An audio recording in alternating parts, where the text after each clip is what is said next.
Welcome to the Good Reading Podcast, proudly sponsored by Book People Gift Cards. A Book People gift card is the perfect gift for readers of all ages. Simply order your gift card online at bookpeoplegiftcards.org.au. Redeem at any one of over 500 bookshops across Australia.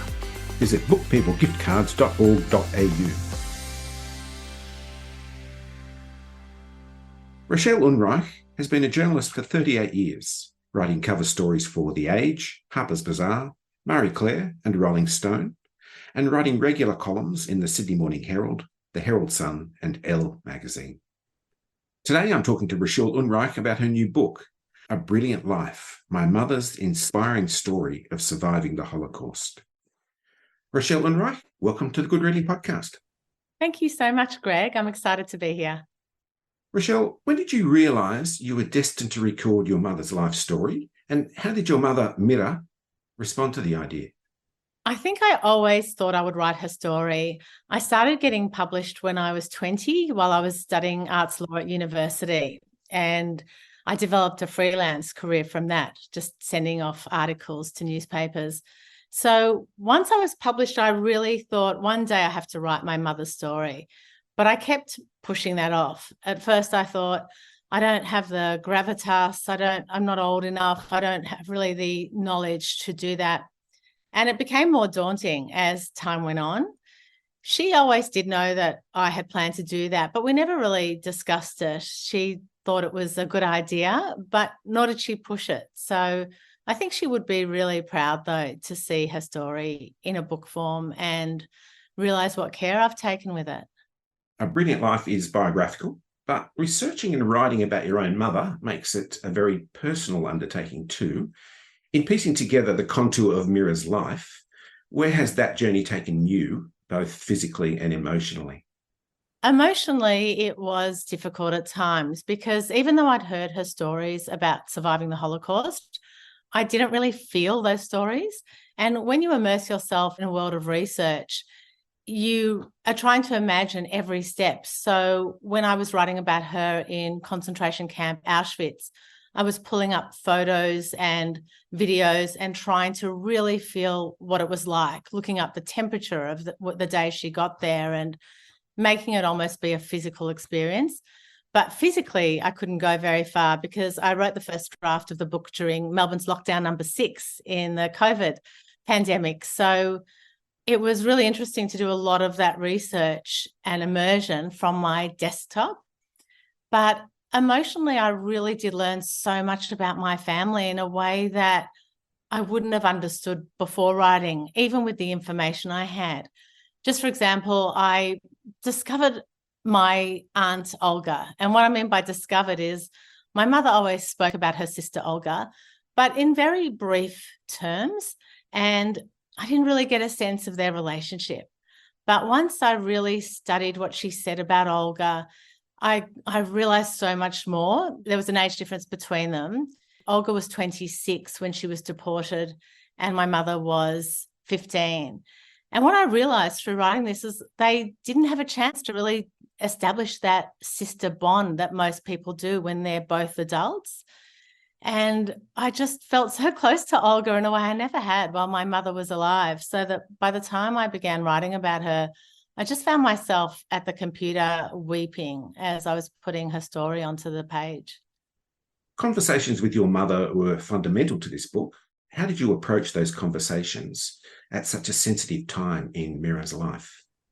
I started interviewing my mother, as you'll know by now, in the last 6 months of her life when she had really deteriorated from her cancer diagnosis.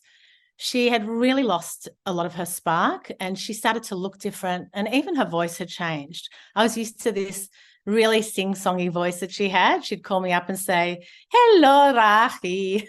That she was just so buoyant, and she lost a bit of that. And so I didn't really think it through. My brother said to me, "Why don't you interview Mum just to distract her from the illness?" And so that's what I did. I really, at that point, thought I knew her story. She'd done quite a few testimonies for the Holocaust museums, and I wasn't sure what I would ask her. But what I realized was I wanted to know who she was, not just what happened to her, but what made her tick. What did she like? What were her goals in life? What had she felt that she'd achieved? What did she regret? These questions that we never get to ask our parents, and, to a great detriment, really. And what I realized was it was such a moment of beauty in those conversations. I describe it in the book as if we went on a mother-daughter holiday for one last time, where we loved each other fiercely and laughed and cried. I had that element to it. But I didn't really think it through so much before I started. Let's get back to the beginning. Mira was born in a Czech village in 1927, the youngest of the 5 children of Dolphy and Jenya Blumenstock. By your account, Mira's childhood was a very happy one. Almost idyllic, I would say, because although they weren't well off, they all worked hard. They were a really tight family unit, and she didn't really have a care in the world. She loved her family. She was close to her siblings. She adored her parents. And that was one of the things I found out when I interviewed her. I remember thinking, how come my mother's not incredibly depressed after her Holocaust experiences? How is she so joyous and buoyant? And one of the clues came in learning about her childhood. I asked her what her childhood was like, and she described to me that when the family went to see a play, which was often, whenever a theatre group or performance came to their little town, they went to see it. Afterwards, they would all retire to their bedrooms at night, and from their darkened bedrooms, they would start singing out the lyrics of the songs they remembered. And of course, you don't know those songs off by heart. So they were misremembering lyrics and singing and laughing and cracking themselves up. And they would do this until they fell asleep. I realized that she came from a real place of joy, that her family held joy tightly, and that was their default. And I think that was one of the huge things that helped her survive and then thrive afterwards. Mira was witness to the escalation of the tensions in Europe at that time, around World War II. What was her life like in those early days, just before the invasion of Poland? She was really young. So she was 12 years old when war broke out, and she was only aware of the situation on the edges. She heard her father talking. She heard murmurs of what was happening in other countries. But in Czechoslovakia, they felt really removed. They felt that Jews were welcome citizens in their community. So I don't think that she really realized in those early days what would happen. The thing that stood out for her, I guess the demarcation between a kind of before and after, was when German soldiers marched through town. And there was something in that atmosphere that was so heavy and loaded. And she told me that when they marched through town, she started laughing in hysterics. And it was the only time her father reprimanded her really angrily, because I'm sure he realized that there was something ominous afoot. Mira's father, Dolphy, was one of the very few who actually heeded the early reports of concentration camps in Poland and of the atrocities that were happening there. Why weren't people listening? I think it felt so far-fetched that a group would be targeted with hatred and that something would come out of that hatred, especially when those rumors were coming about Germany, because, as my mother said, everyone remarked, well, Germans are a civilized society, and this is a modern world. Nothing's going to happen. And there were early people who started to escape from camps and tell stories. And even Elie Wiesel's book, Night, opens with a similar scene where somebody has escaped and nobody believes him. It just felt impossible when you heard those stories, I think, were people being thrown in a pit, people being shot at. I just think it was so hard to believe because the reality was so horrible. And Dolphy took a number of steps in order to protect his family as best he could. All of those steps came with a substantial risk. But what could he do in the face of such oppression? Well, I think he did all he could. He, first of all, tried to get his family out, but by the time he did that, it was too late. At different points, all his children converted to other religions. They were under false papers, and they were also under papers that exempted them from being deported. And he built hiding places for them or arranged hiding places elsewhere. And of course, all of those things relied often on other people doing their part too. So many non-Jewish people really helped him activate those plans and really were also concerned about the situation for the Jewish people and at their own peril stepped in to help. Mira witnessed the murder of her father, Dolphy. She and her mother were sent to Plaszow. Mira had spent months in 4 camps, including Auschwitz, and had also lost several members of her immediate family. What does a survivor do in the immediate aftermath of that experience? And what was Mira's pathway out of there? I think so many survivors responded differently. But for my mother, who had missed out on her entire youth, who had lost so much, she couldn't look backwards. Her only way of survival mentally was looking forwards. Immediately after the war, when she moved to Paris, she was already starting to plant the seeds of being a happy person.